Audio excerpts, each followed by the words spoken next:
السلام علیکم۔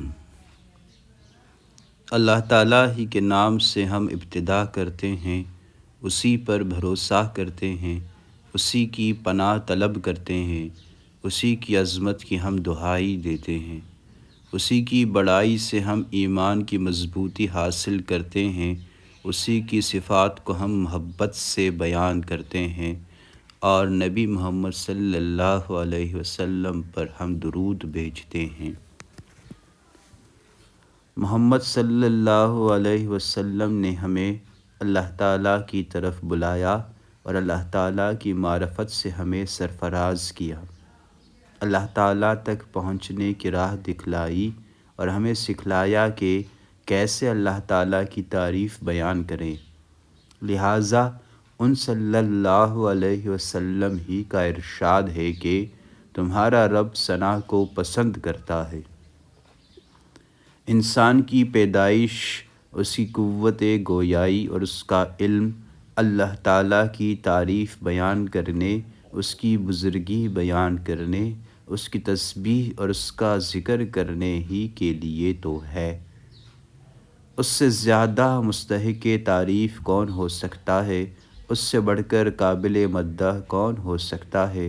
اور اس سے بڑھ کر لائق بزرگی کون ہو سکتا ہے؟ بحوالہ اللہ اہل الثنا والمجد۔ اللہ تعالیٰ سارے جہاں کا رب ہے، وہ رحم کرنے میں سب رحم کرنے والوں سے زیادہ رحم کرنے والا، سب سے زیادہ قدرت والا، فیصلہ کرنے میں سب سے زیادہ مضبوط فیصلہ کرنے والا ہے۔ ساری مخلوق اسی کے قبضہ قدرت میں ہے، اسی کے قبضے میں نفع و نقصان ہے۔ در حقیقت وہی سب سے پہلے موجود تھا۔ فطرت یعنی اپنی تخلیقات سے وہ پہچانا جاتا ہے اور تمام عقلیں اس کے وجود کا اقرار کرتی ہیں، بلکہ ہر موجود شے اس کے وجود کی دلیل ہے۔ تمام مخلوقات اس کی وحدانیت اور ربوبیت پر گواہ ہیں اور انسانی فطرت اس کا اقرار کرتی ہے۔ ہر حرکت و سکون اس کے ہمیشہ ہمیشہ رہنے پر دلیل ہے۔ اس طرح وہ تمام چیزیں جو تھیں، جو ہیں اور جو ہوں گی، سب کی سب اللہ تعالیٰ کے وجود پر دلیل ہیں۔ اللہ تعالیٰ ہی نے آسمان و زمین کو پیدا فرمایا اور آسمان سے پانی برسایا، پھر اسی پانی کے ذریعے مختلف اقسام کی کھیتیاں، خوبصورت باغات اگائے اور اس پانی کو ذریعہ حیات بنا کر تمام مخلوقات کو زمین میں پھیلا دیا۔ بحوالہ از اللہ اہل الثنا والمجد۔ اللہ رب العزت سے ہر مصیبت و پریشانی میں مدد طلب کی جاتی ہے۔ تمام اچھائیاں اور بھلائیاں اللہ رب العزت ہی کی جانب سے ہوتی ہیں۔ اس کے آگے تمام چہرے خاک آلود ہوتے ہیں، تمام آوازیں پست ہو جاتی ہیں۔ زمین و آسمان اور تمام موجودات اس کی تعریف اور پاکی بیان کرتے ہیں۔ وہ سارے عالم کا پیدا کرنے، خطاؤں کو معاف کرنے اور تمام مخفی چیزوں کا جاننے والا ہے، حتیٰ کہ سینوں میں پوشیدہ نیتوں اور خیالات کو بھی جانتا ہے۔ اس کا علم ہر چیز کو گھیرے ہوئے ہے، اس کی رحمت اور حلم ہر چیز پر حاوی ہے، اس کا فیصلہ تمام مخلوق پر غالب ہے۔ وہ اللہ جس کی محبت کے بغیر روحوں کو سکون نہیں، اس کے ذکر سے غافل دلوں کو قرار نہیں، عقلیں اس کی معرفت کے بغیر پاکیزہ نہیں، اس کی توفیق کے بغیر نجات ممکن نہیں۔ وہ اللہ جل جلالہ جس کی قربت، نرمی و مہربانی کے بغیر دل زندہ ہو نہیں سکتے۔ وہ اللہ جس کی اجازت نہ ہو تو حکم نافذ نہیں ہوتا، اس کی ہدایت نہ ہو تو گمراہ راہ نہیں پاتا، سمجھ نہیں آتی بغیر اس کے سمجھانے سے، مصیبت نہیں ٹلتی بغیر اس کی رحمت سے، کسی کام کا آغاز نہیں ہوتا بغیر اس کے نام سے، کوئی بھی کام پورا نہیں ہوتا بغیر اس کی مدد سے، کوئی بھی کام آسان نہیں ہوتا بغیر اس کے آسان کرنے سے، قسمت نہ جاگے بغیر اس کی اطاعت سے، اس کی محبت و معرفت کے بغیر زندگی پھیکی، اس کے دیدار و خطاب کے بغیر جنت بے مزہ، اس کے علم و رحمت اور فضل و احسانات کا ہر چیز پر احاطہ، وہی معبود برحق، وہی حقیقی پروردگار اور وہی حقیقی مالک ہے،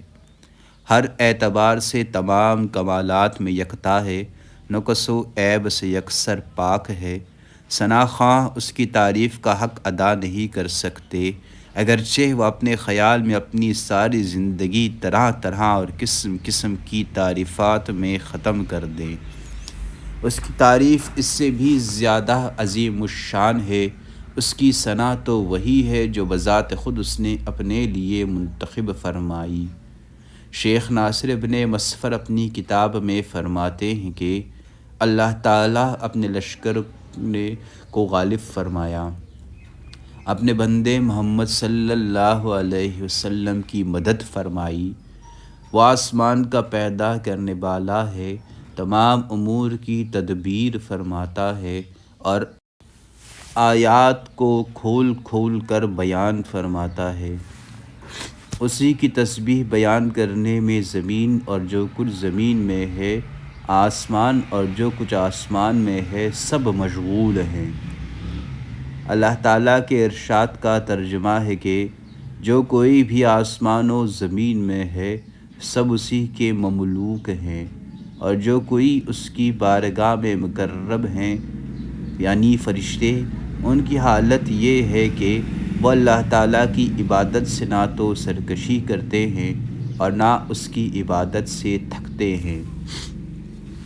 اللہ تعالیٰ نے آسمان کو بغیر ستون کے بلند فرمایا اور اس کا کوئی بھی ہمسر اور برابر نہیں، اور پہاڑوں کو اسی نے نصب فرمایا اور زمین کو بچھایا۔ ارشاد باری تعالیٰ کا ترجمہ ہے کہ اور اس نے زمین میں پہاڑ رکھ دیے تاکہ وہ زمین تم کو لے کر ڈگمگانے نہ لگے، اور اس نے نہریں اور راستے بنائے تاکہ ان راستوں کے ذریعے سے اپنی منزل مقصود تک پہنچ سکو۔ اسی نے سمندروں کو چیرا، نہروں کو جاری فرمایا، دن کو رات پر لپیٹا اور رات کو دن پر۔ بحوالہ از اللہ اہل الثنا والمجد۔ اسی کے نور سے آسمان و زمین روشن ہیں، اسی کی ذات بابرکت سے اندھیریاں روشنی میں تبدیل ہو گئیں، اسی کا جلال آنکھوں سے پوشیدہ ہے، دل کی آنکھیں بھی اسی کی جانب لگی ہوئی ہیں اور سینے کی مخفی زبانیں اسی سے مناجات میں مشغول ہیں۔ آنکھیں اسے نہیں دیکھ سکتیں اور نہ ہی وہم و گمان اسے پا سکتے ہیں، حوادث اس کی ذات پر اثر انداز نہیں ہو سکتے، اور صفات بیان کرنے والا اس کی صفات کا احاطہ نہیں کر سکتے۔ وہ پہاڑوں کے ذرے ذرے سے واقف ہے، سمندروں کی پیمائش اس کے علم میں ہے، وہ بارش کے قطروں اور درختوں کے پتوں کی تعداد بھی جانتا ہے، اور دن اور رات میں جتنی بھی چیزیں ہیں ان کی تعداد سے واقف ہے۔ بحوالہ از اللہ اہل الثنا والمجد۔ اللہ رب العزت احسان کرنے والے ہیں، احسان کرنے والوں کو پسند فرماتے ہیں، وہ قدردان ہیں، قدردانوں کو پسند فرماتے ہیں، جمال والے ہیں، جمال کو پسند فرماتے ہیں، پاک ہیں، پاکی کو پسند فرماتے ہیں، سخی ہیں، سخاوت کو پسند فرماتے ہیں، توبہ قبول کرتے ہیں، توبہ کرنے والوں کو پسند فرماتے ہیں، حیا والے اور دوسروں کے عیوب پر پردہ ڈالنے والے ہیں، اور حیا والوں اور پردہ پوشی کرنے والوں کو پسند فرماتے ہیں۔ جب بندہ اپنے دونوں ہاتھ اللہ کی طرف اٹھاتا ہے تو اللہ تعالیٰ کو اس بات سے شرم آتی ہے کہ اسے خالی ہاتھ لوٹا دیں۔ اللہ تعالیٰ کو اس بات سے بھی حیا آتی ہے کہ کسی سفید ریش مسلمان کو عذاب دیں جس نے اپنی جوانی اسلام کی حالت میں گزاری ہو۔ وہ بخشنے والے، معاف کرنے والے ہیں، اور اپنے بندوں میں بھی معاف کر دینے والی صفت کو پسند فرماتے ہیں۔ اللہ تعالیٰ بندوں کے گناہوں کو بخش دیتے ہیں جب بھی وہ توبہ کرتے ہیں۔ جب بھی گناہ بڑھ جاتے ہیں، بڑے بڑے عیوب پیدا ہو جاتے ہیں اور دل سخت ہو جاتے ہیں، تو ایسی صورت میں انسان کو نقصان کا خدشہ ہوتا ہے اور انسان کو محروم ہو جانے کا خوف ہوتا ہے، تو ایسی حالت میں اللہ تعالیٰ انسان کو پکارتے ہیں۔ سورہ زمر آیت 53 کا ترجمہ ہے: اللہ کی جانب سے کہہ دو کہ اے اللہ کے بندو، جنہوں نے اپنی جانوں پر زیادتی کی ہے، تم اللہ کی رحمت سے نا امید نہ ہو جاؤ۔ یقیناً اللہ تعالیٰ سارے گناہوں کو بخش دیتا ہے، واقعی وہ بڑی بخشش، بڑی رحمت والا ہے۔ اس آیت میں اللہ تعالیٰ کی مغفرت کی وسعت کا بیان ہے۔ اللہ کی رحمت سے نا امید نہ ہو کا مطلب ہے کہ ایمان لانے سے قبل یا توبہ استغفار کا احساس پیدا ہونے سے پہلے کتنے بھی گناہ کیے ہوں، انسان یہ نہ سمجھے کہ میں تو بہت زیادہ گناہ گار ہوں، مجھے اللہ تعالیٰ کیوں کر معاف کرے گا، بلکہ سچے دل سے اگر ایمان قبول کر لے گا یا توبۃ النساء، تو اللہ تعالیٰ تمام گناہ معاف فرما دے گا۔ گزشتہ پر ندامت اور آئندہ نہ کرنے کے عزم کے ساتھ اللہ تعالیٰ اپنے بندے کو مہربانی سے پکار رہے ہیں اور انتہائی شفقت سے بلا رہے ہیں کہ اے اللہ کے بندو، اللہ کی عزت اور جلال کی قسم، اگر تیرے گناہوں سے آسمان و زمین کے درمیان کا خلا بھر جائے، پھر تو اللہ سے معافی طلب کرے تو اللہ کوئی پرواہ کیے بغیر تجھے بخش دے۔